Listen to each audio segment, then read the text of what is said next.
Bonjour à toutes et à tous. Petit clin d'œil à Thomas Pesquet qui nous regarde depuis là-haut. Il ne sera pas avec nous. L'objectif est aussi, au-delà du petit clin d'œil, d'essayer de. Je sais que pour certains d'entre vous, les investissements financiers, les placements, la bourse, l'assurance vie, les CPI, les OPCI et tout ça, ça vous fait peur. C'est un peu comme atterrir sur une autre planète. Donc, l'objectif d'aujourd'hui est d'essayer de vous accompagner sur cette autre planète, d'où le visuel aussi, en plus du clin d'œil à Thomas Pesquet. Je vais essayer effectivement de vous faire comprendre simplement pourquoi effectivement vous avez ces peurs par rapport à ces placements financiers. Essayer d'en discuter avec vous pour vous enlever ces peurs. En psychologie, on travaille effectivement beaucoup sur la notion et la cause des peurs pour pouvoir effectivement avancer. Et je pense que c'est une approche assez sympathique de pouvoir effectivement essayer de tenter d'aborder le sujet sous cet angle-là. Voilà, donc je vais vous partager, hop, vous le voyez, l'art difficile des placements financiers rendu facile par mes soins.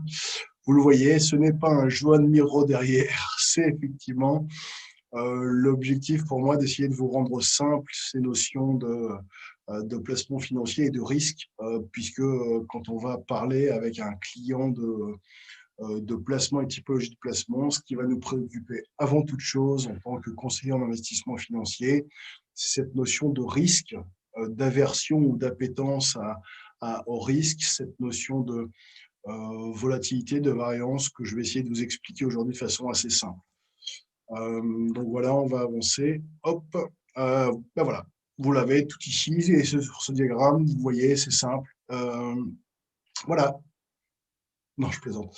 On va le faire de façon assez simple, sur une courbe assez standard. On va avoir ici le temps de votre investissement. Hein. Il faut, quand on parle d'investissement, de toute façon, se prolonger, se projeter sur plusieurs années. Hein, les placements, les coûts, faire des coûts, c'est pas notre métier à nous, et on conseille d'investissement financier. Là, il faut aller voir les boursicoteurs.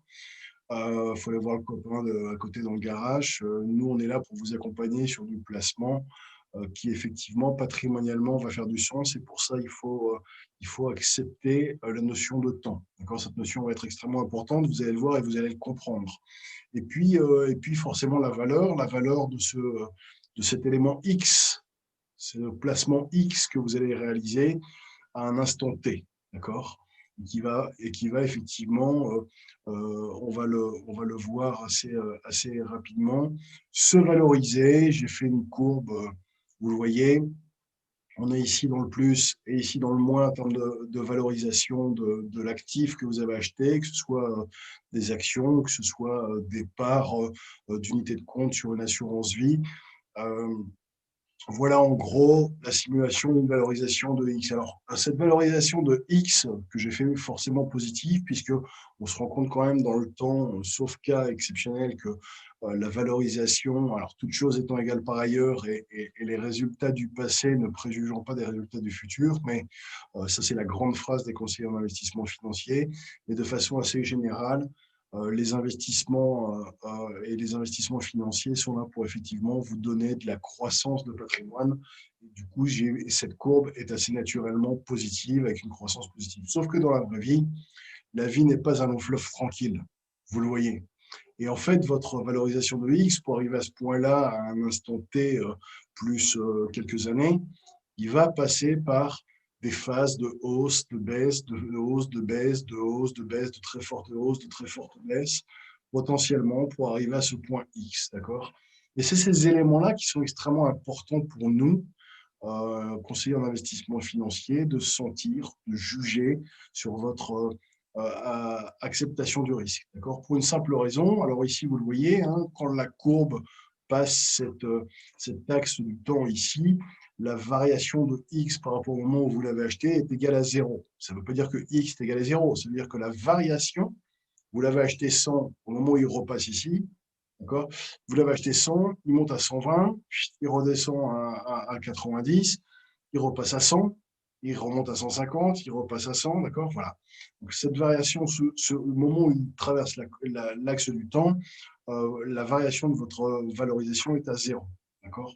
Ce qu'on se rend compte psychologiquement, en fait, c'est que quand votre actif, par exemple, prend 10%, on n'a jamais aucun souci, aucune réclamation de la part des clients en disant oh là là, ça a pris 10%.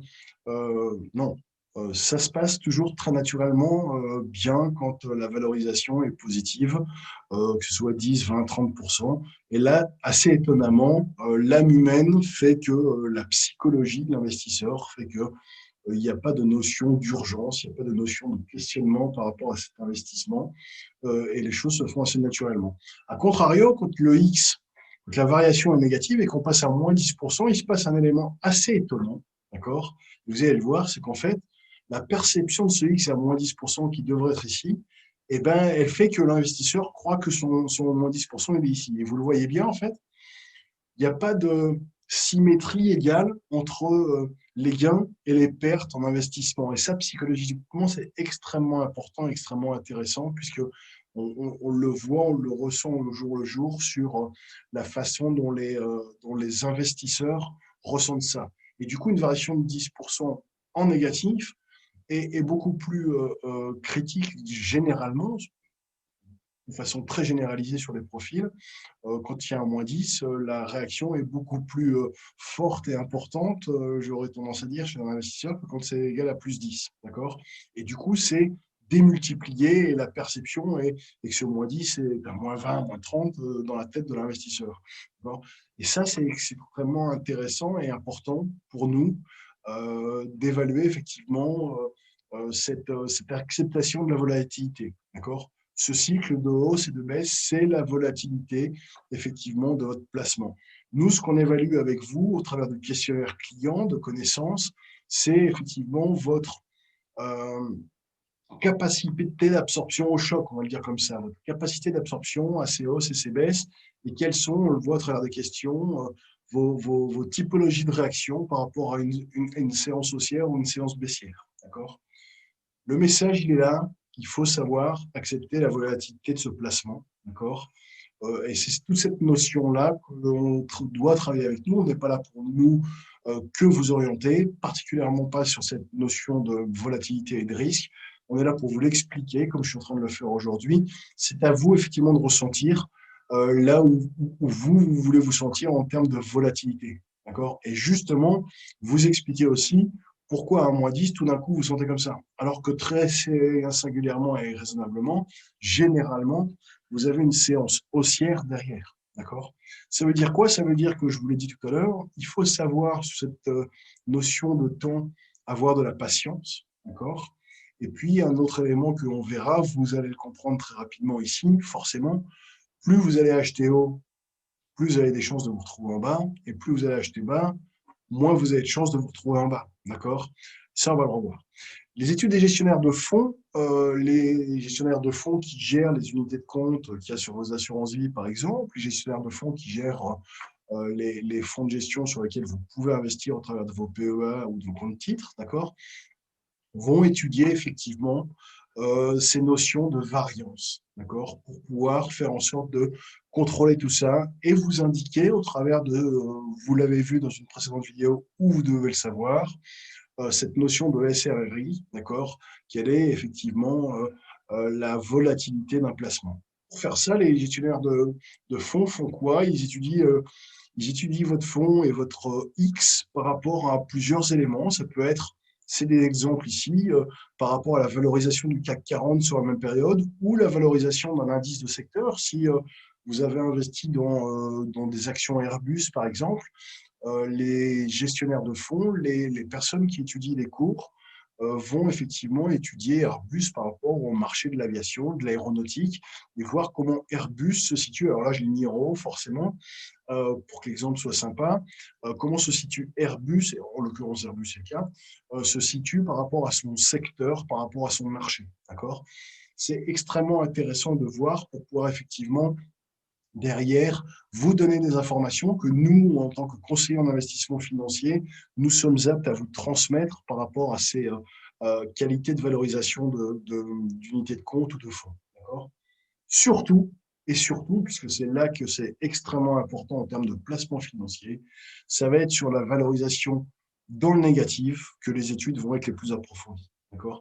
Ces études de valorisation de votre OX, de votre placement par rapport à des indices, le CAC 40, si c'est un indice qui fait pas, si c'est une valeur qui fait partie du CAC 40, par rapport à nouveau son secteur, si c'est à nouveau, je reprends l'exemple d'Airbus, une valeur de l'aéronautique, d'accord? Le bêta baissier qui va être effectivement étudié et cette valorisation des volatilités à l'intérieur des cycles négatifs. D'accord? Pourquoi? Pour pouvoir vous dire, écoutez, sur l'historique, à nouveau, les performances du passé ne peuvent pas préjuger des performances du futur. Néanmoins, on sait que sur tel temps, d'accord, la valorisation de votre X fait que la volatilité négative, d'accord, les pertes possibles sont de l'ordre de 5% maximum, 10% maximum sur une période de 8 ans. Voilà, ça vous donne des informations, ça nous donne des informations à nous en tant que conseiller d'investissement financier que l'on peut vous transmettre sur, voilà, historiquement, le risque majeur qu'on a vu sur ces valorisations. Et c'est des éléments, effectivement, de rassurance pour vous qui vous permettent de prendre des décisions. C'est l'information qui permet de prendre des décisions.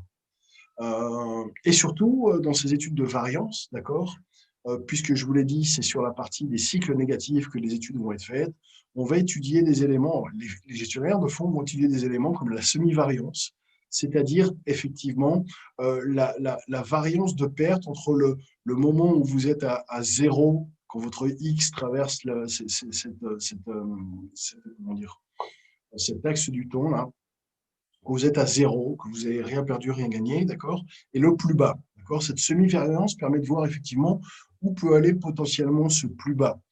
Mais aussi et surtout, ce max drawdown ici, qui est en fait l'écart entre le moment où le cours de la valeur est le plus haut et le moment où le cours est le plus bas sur une échelle de temps, d'accord?